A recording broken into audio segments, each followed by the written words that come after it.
बिना इंट्रो के वीडियो को करते स्टार्ट। और आज के इस वीडियो में बात करने वाली है जीवन परिचय के बारे में। जी हाँ दोस्तों, रामचंद्र शुक्ला जी के जीवन परिचय के बारे में हम बात करने वाले हैं।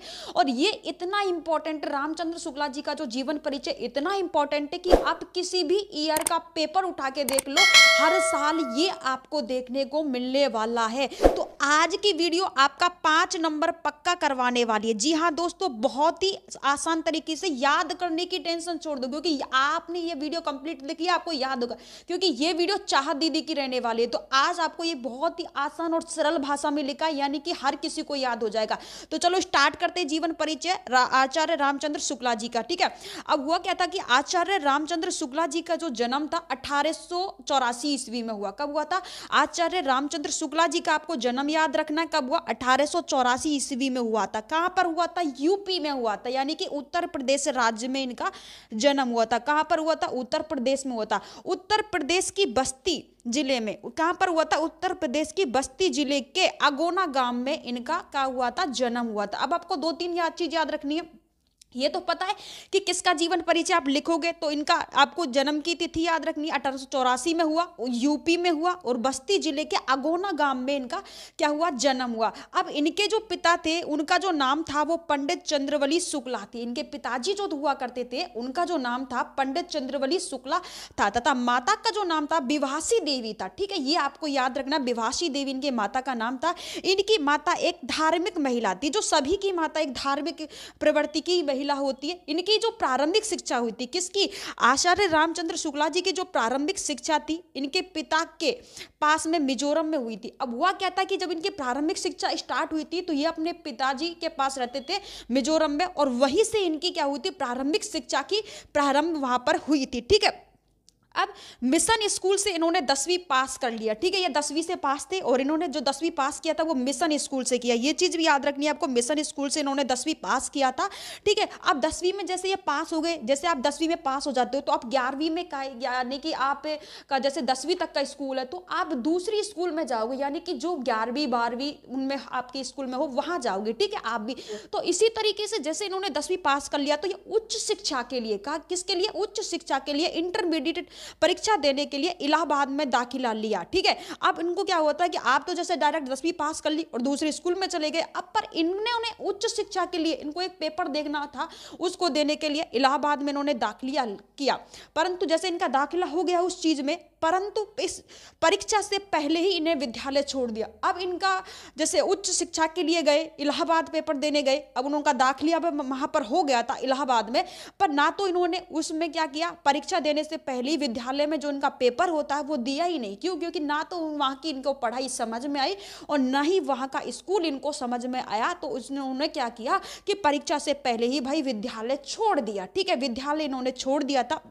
ठीक है, उसके बाद में ये मिजोरम के न्यायालय में नौकरी कर ली इन्होंने। अब हुआ क्या था कि जब विद्यालय ने छोड़ दिया तो उसके बाद में मिजोरम के न्यायालय में नौकरी इनकी लग गई थी और नौकरी करने लग गए। अब न्यायालय की नौकरी को छोड़कर ये मिजोरम के मिशन स्कूल में चित्रकला के अध्यापक हो गए। अब ध्यान से सुनना कि इन्होंने क्या किया कि पहले तो विद्यालय छोड़ दिया, विद्यालय छोड़ने के बाद में ये मिजोरम के न्यायालय में इनकी नौकरी लगी, फिर इन्होंने नौकरी भी छोड़ दी, फिर उसके बाद में न्यायालय की नौकरी को छोड़कर ये मिजोरम के मिशन स्कूल में, ठीक है, मिशन स्कूल में जहां इन्होंने 10वीं पास की थी उसी स्कूल में, ठीक है, उन्होंने क्या किया, चित्रकला की क्या हो गए, अध्यापक ये लग गए थे। ठीक है, अब अध्यापन कार्य करते हुए इन्होंने अनेक कहानियां लिखी। क्या लिखी? अनेक इन्होंने कहानियां लिखी, इन्होंने कविताएं लिखी, इन्होंने नाटक लिखा, इन्होंने निबंध लिखा, बहुत सारी चीजें इन्होंने लिखी थी।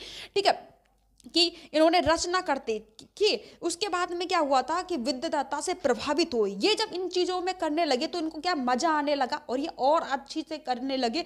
फिर उनको हुआ क्या कि इनको प्रभावित होकर हिंदी शब्द सागर के, ठीक है, हिंदी शब्द सागर के संपादन कार्य में सहयोग के लिए, अब जब ये ऐसे काम करते थे, कहानी लिखते थे, कविता लिखते थे, नाटक लिखते थे, निबंध लिखते थे, तो बहुत अच्छी रचनाएं ये लिखा करते थे। तो इनकी रचनाओं से प्रभावित हुए हिंदी शब्द सागर के संपादन के कार्य कार्य का सहयोग के लिए काशी नगर प्रचारणी सभा में सम्मान सहित इनको बुला लिया गया। तो ये आपको बात याद रखनी है कि इनको काशी नगर की जो प्रचारणीय सभा है यहाँ पर इनको एक सम्मान सहित बुलाया गया। इन्होंने 19 वर्ष तक, ठीक है ध्यान रखना, 19 वर्ष तक इन्होंने काशी नगर प्रचारणीय नगर पालिका का संपादन किया गया था।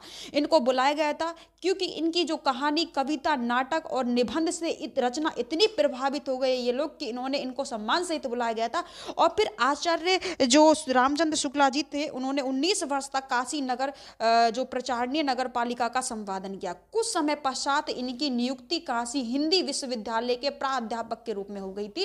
प्राध्यापक के रूप में इनकी क्या हो गई थी दोस्तों, नियुक्ति हो गई। उसके बाद में कुछ दिनों बाद ये हिंदी विभाग के अध्यक्ष के भी हो गए थे। अब हिंदी विभाग के कुछ समय बाद ये अध्यक्ष हो गए थे और स्वभावानी एवं हिंदी के महान निबंधकार, आलोचनाकार और साहित्यकार का जो स्वर्गवास हो गया था 1941 में स्वर्ग सुधार गए थे। यानी कि 1941 तक इन्होंने बहुत सारी रचनाओं की क्या की, व्याख्या की। तो अब आपको देखो एक चीज याद रखनी है और इनकी कुछ रचनाएं थी वो भी हम आपको बता देंगे। तो सबसे पहले याद रखना क्या क्या है आपको, देखो रामचंद्र शुक्ला जी का जो जन्म हुआ था 1884 में हुआ, ये बात याद रखनी है। यूपी में हुआ, ये बात याद रखनी है आपको। उसके बाद में आगोना गांव में हुआ, ये आपको याद रखना है। इनके पिताजी का नाम याद रखना है, चंद्रवली शुक्ला था, और माता का नाम विवासी देवी था, ये आपको याद रखना है।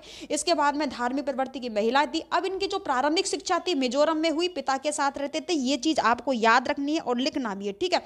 मिशन के बाद मिशन स्कूल से इन्होंने 10वीं की परीक्षा पास कर ली थी और इंटरमीडिएट पढ़ाई के लिए इन्होंने परीक्षा देने के लिए इलाहाबाद गए, वहां दाखिला इन्होंने लिया, परंतु परीक्षा से पहले ही उन्होंने क्या कर दिया, परीक्षा से पहले इन्होंने विद्यालय को छोड़ दिया। इसके बाद में मिजोरम के न्याय में नौकरी लग गई थी इनकी, ठीक है, ये बात भी याद रखनी है, नौकरी इनकी लग गई थी वहां, और ये चीज याद रखनी है, आपको लिखना भी है। अब नाले में नौकरी में लग गए थे। इसके बाद में क्या हुआ कि इन्होंने ये नौकरी भी छोड़ दी और मिजोरम के जो मिशन स्कूल था, यानी कि जहां इन्होंने 10वीं पास किया था, उसी स्कूल से चित्रकला के अध्यापक हो गए थे, ठीक है।